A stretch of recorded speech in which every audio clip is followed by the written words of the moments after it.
This episode of Ask the Buffalo is brought to you by Samsung Smart TV. Welcome back to another episode of Ask the Buffalo. I'm your host, John Rettinger, and in honor of Facebook's IPO day, today is Friday, May 18th. I am doing my best Mark Zuckerberg impression. I got my blue hoodie with the white strings and my green t-shirt. I'm rich, b****.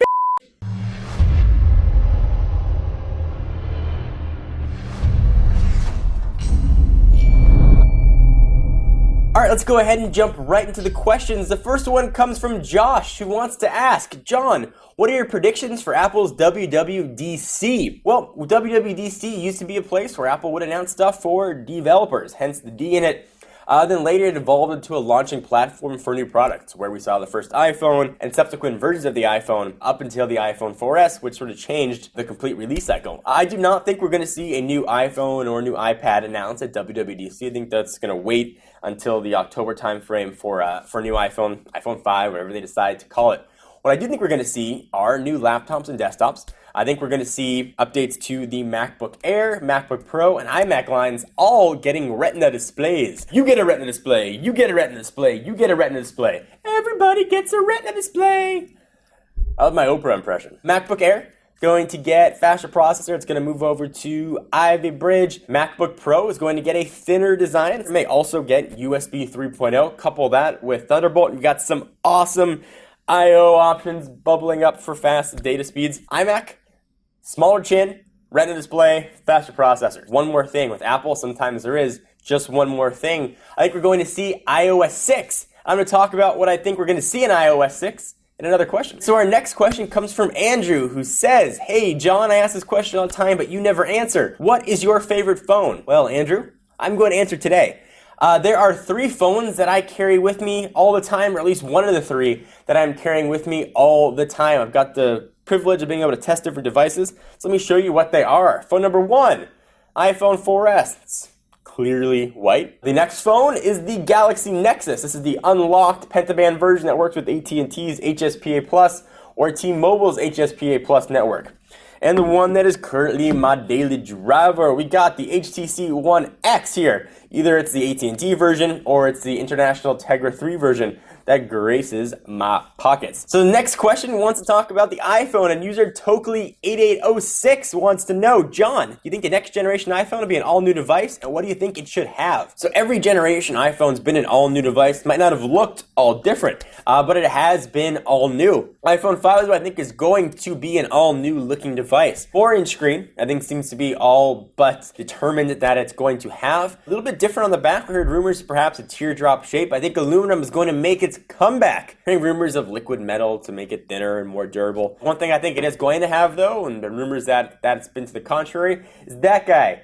I think it's still going to have a physical home button. It's probably going to be the last generation iPhone that is going to have a physical home button. All right, the next question comes from user the Sequim Kid who needs help picking a phone. He asks, hey guys at Techno Buffalo, should I wait to see if the Samsung Galaxy S3 comes out on Verizon, or should I grab an iPhone 4S or the HTC Resound? No.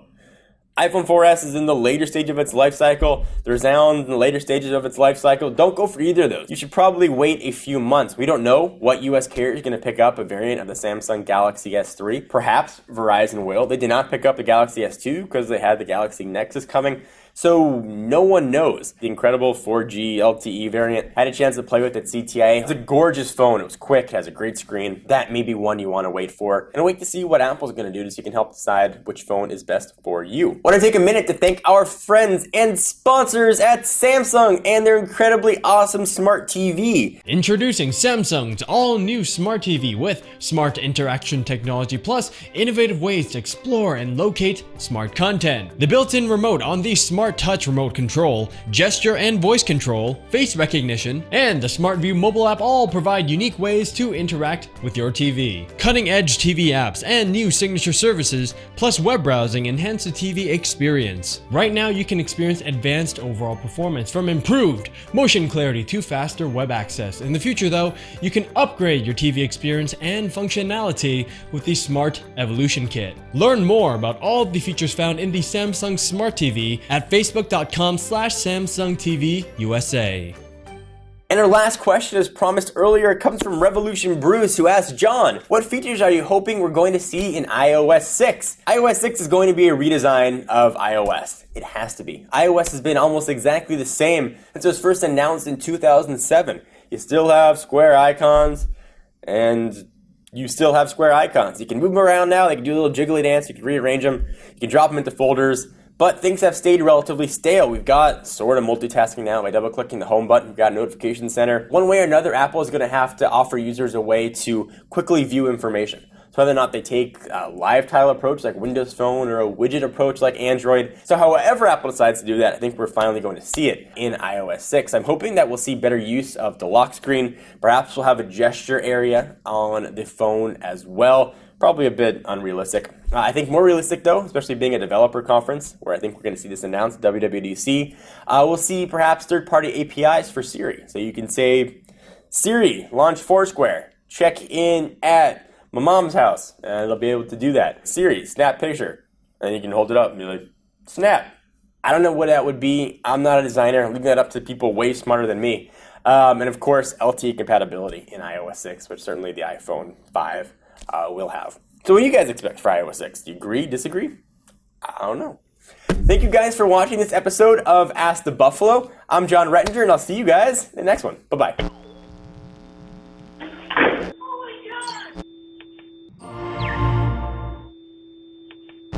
New device, and what do you think it should have? Boom. Boom, boom, boom. Take my time, take my chances. I'm rich,